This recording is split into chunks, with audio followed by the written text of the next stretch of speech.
My sister's going to come after me, after Miss Virginia. We already introduced her, didn't we, Miss Virginia? You've heard her be introduced. She's going to share with you some of the practical things that are taking place in this diocese. She's also going to let us hand out a brochure while she gets started. Yes.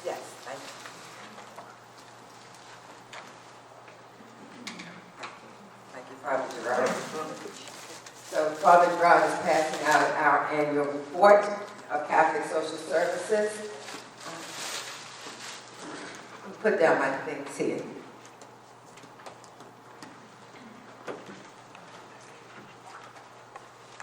Before I talk about Catholic Social Services, I just want to share something personal. I initially wasn't supposed to be here this morning. Our president, Rachel Lustig, was asked to come, and she had a previous engagement. And so she said to me, Sabri, can you come? What are you doing Saturday? And, oh, nothing. And she said, well, can you come? And I said, sure, right? Because I know Pam. I said, sure, I can come. And so I really, I'm originally from Baltimore, Maryland. I was actually taught by the Oblate Sisters of Providence at St. Pius V Church that actually had to close down, as many of our inner city sisters looking at me when I talk about that. I mean, it had to be merged with another church, St. Peter Claver's in Baltimore. Right?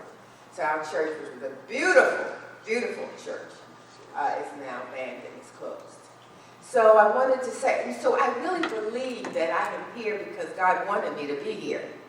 And that to hear about these things that even though I grew up Catholic, other than Martin DeBoer, I didn't know about these. I didn't know about these individuals. I really didn't.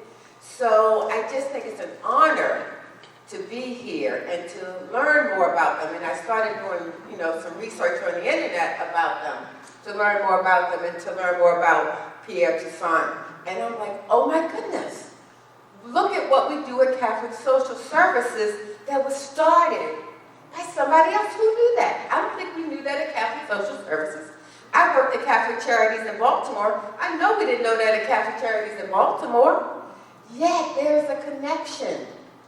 There's a connection to what we're doing today to what he did. And I'm just honored to be a part of that legacy and to continue the work of this great person here that I am learning more about, and then the others that we're talking about. So thank you for letting me share that. And I'll tell you about our agency now. so Catholic Social Services, we're turning 75 next year. So you're all invited to the party. Because it's something that we have done over these 75 years that really relate to that. We did help people adopt children, right? We do currently help people meet their basic needs, and we give out food. The statistics for us say that last year we served over 30,000 individuals in the 23 counties in Ohio. We're in central and southern Ohio. We're in Portsmouth. This is one of the poorest, Scioto County, one of the poorest counties in the state of Ohio. We're there in the monastery. There was a monastery of the cloistered nuns. We're there providing a hot meal. And I talked to the regional director, Barbara, last week. She said we provided over 257 hot meals on last Wednesday. Wow. Right. I mean, because people there, this is the one hot meal that they can count on, right? So we do that because of what was started. We do that because of their faith. A lot of times people ask about Catholic Social Services, do you have to be Catholic? Right. And the one thing I heard was, we don't do it because you have to be Catholic, we do it because we're Catholic. And what the bishops say about mirroring the image of God, what Father Gerard said. I mean, I'm taking notes about this work that we do.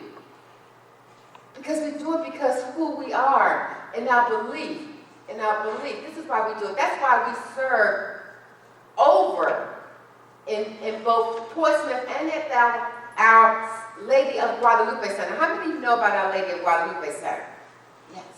We serve in that center, we serve predominantly Hispanics who want to come and find a better way of life. So we offer them the basic need of food first, right? But now we're doing what we know to get people out of poverty, and that's case management. That's where we help them set goals for themselves. We do that through our family services, because we have two kind of target audiences at Catholic Social Services, seniors and families. So the thing that our seniors need are the things that help them stay independent in their home. The research says that 98% of our seniors want to live in their homes. But a lot of times they don't have the help that they need. So that's what we do. We, through our case management, go into their homes. We help them make sure they get all the eligible benefits they're for. We will go with them to the doctors, right? We will go with them to the doctors if they need medical advocacy. We will help them with their finances. I'll tell you one story. A couple came to us. They had been taking care of themselves. So it's highly like I don't think I don't need anybody to help me. I have work.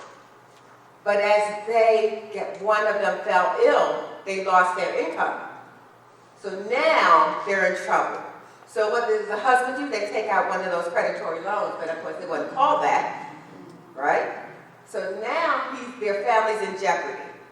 And so we're reaching out that they're going to be evicted. So they reach out to us, Catholic Social Services, for help.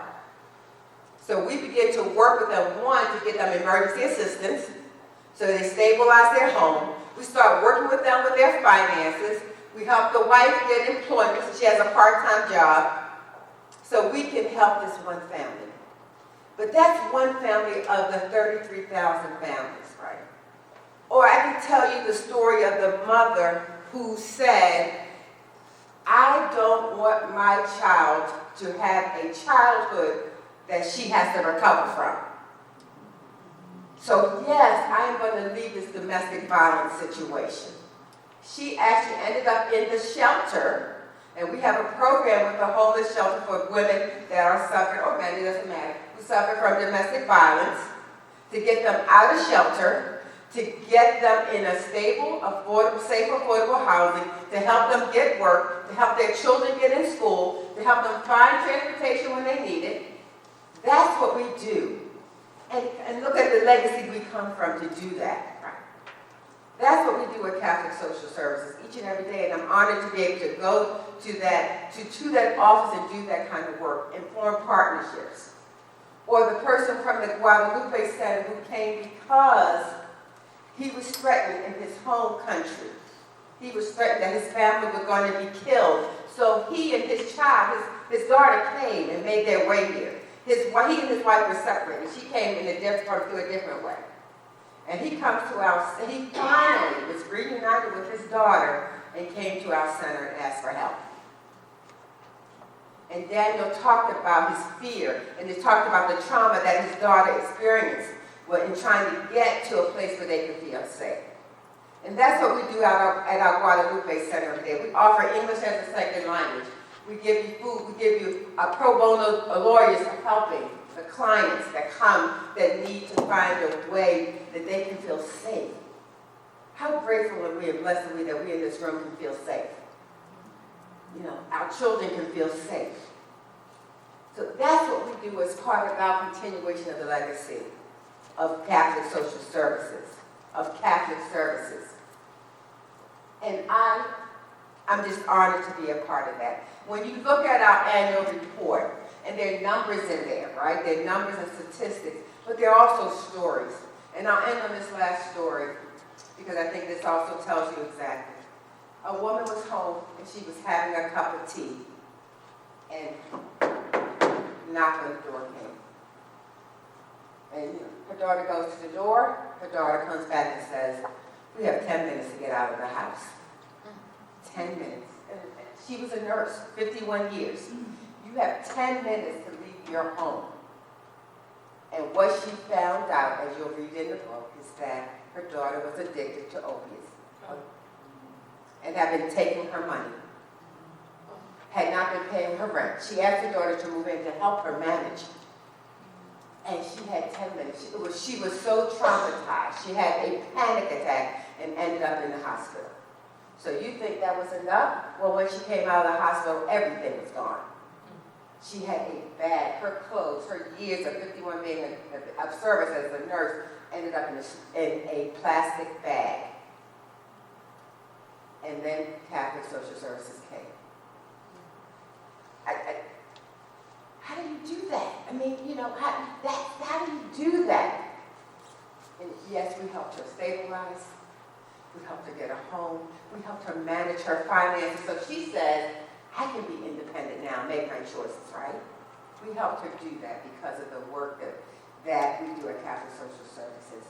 And that's just one of the many. But just think where the legacy came from. So I am part of that legacy. And all those who contribute to Catholic Social Services, all of our volunteers who come are part of that. And I am grateful. And I'm grateful to be here today. Thank you, Father Gerard.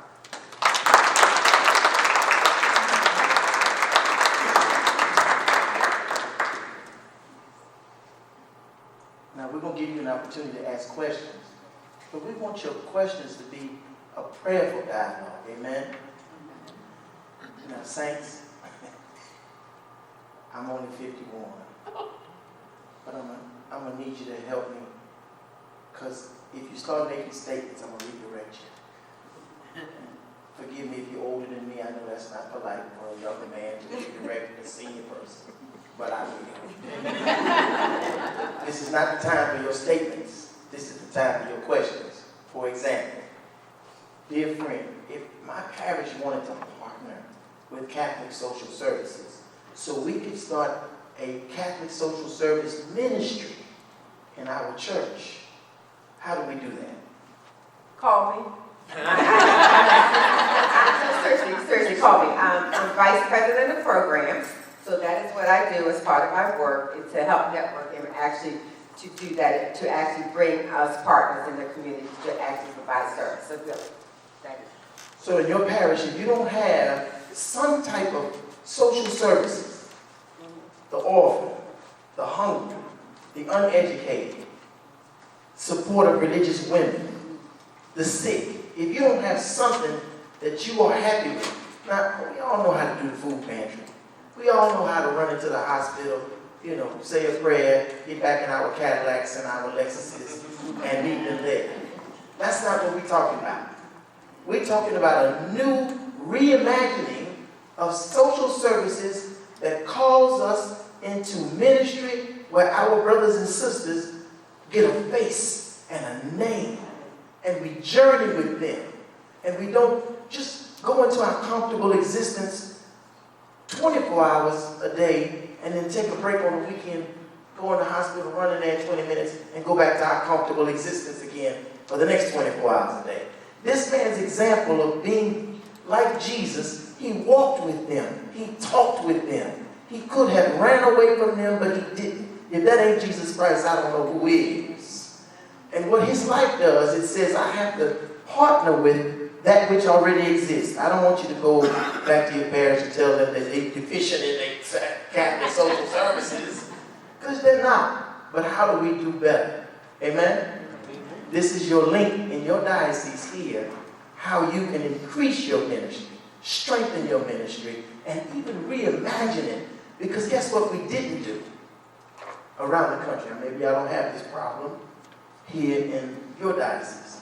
But what we didn't do was we didn't bring these souls to the baptismal fonts. We don't. And want to know why our churches are half empty. Want to know why our children don't sit next to us in church. They down the street at Reverend Dr. Feelgood's Church of Pentecostal Praise and Worship Trinity Baptist United Last Church of God.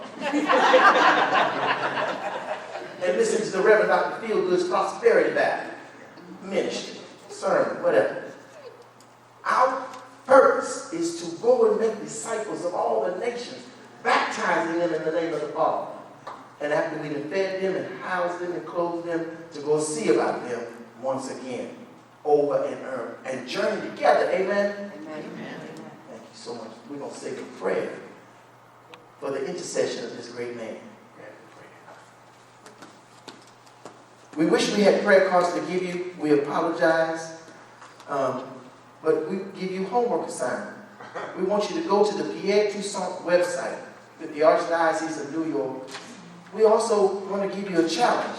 The next time you're in New York City and you're going to the cathedral, and that newly renovated cathedral in New York, ask them, can you go down in the crypts?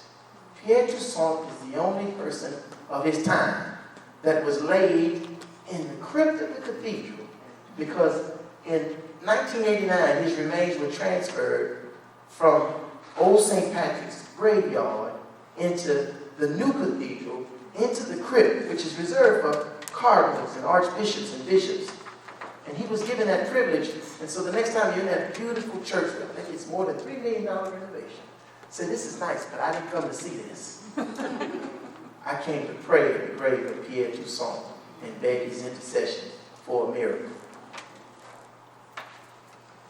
I just want to read this verse because I was doing my research last night, and I just thought this was just excellent before I read the actual prayer. It says, he was born a slave in that world of the eyes, but through the virtue of charity that he shared with all he met, he brought the warmth of God's love into countless lives.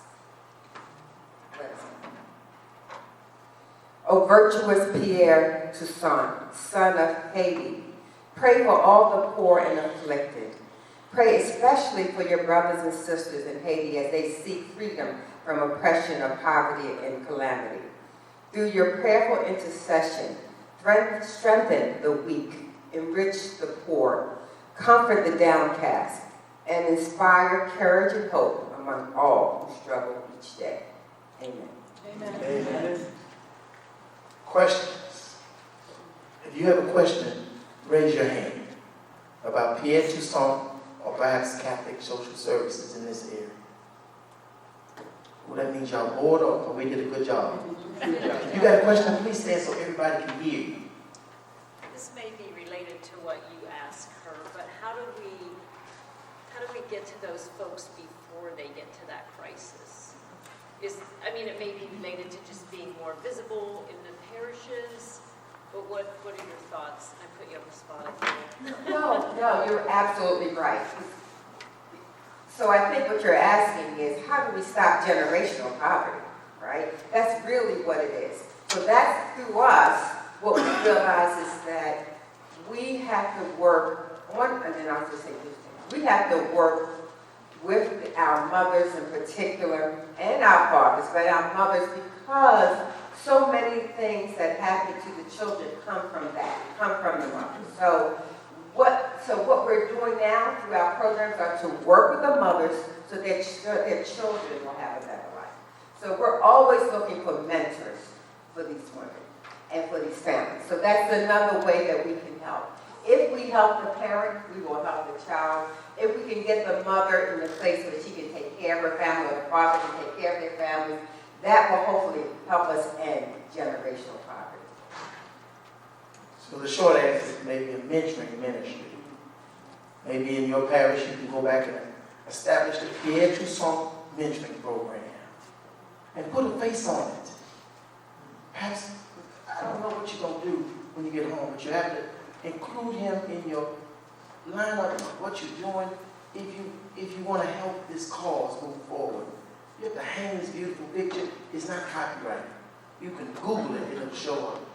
If you need written permission just to ease your Republican mind, and you want to trust and verify what I'm saying, you can call the National Black Catholic Congress. Like Reagan said, trust and verify. And the Congress officials will give you the written paper that says you are allowed to use this portrait without fear of litigation. Questions?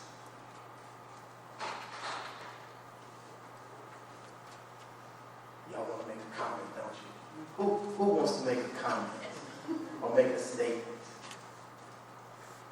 All night and all day, the saints are praying over me. All night and all day, the saints are praying over me. This introduce Sister Marcia. She already did. Is there anything else you want to share with us, Miss Virginia? We're so glad to have Sister Marcia here. We have communicated over the past month, and to know that there's a connection here in Columbus also, and to learn more about the Oblates. And I'm hoping in the future, maybe we can have one of the Oblates visit Columbus and give a ministry, especially inviting and letting our young women know about this wonderful order. So I hope it's easy. It's a direct flight from Baltimore to Columbus. Sister will be leaving today to go back. She has such a busy schedule, but when we talked, we knew that we could have other people come in and talk about Mother Lane, but they would not have the same passion as an Oblate sister. So again, thank you, Sister, for coming in and sharing this beautiful tribute you're going to share with us about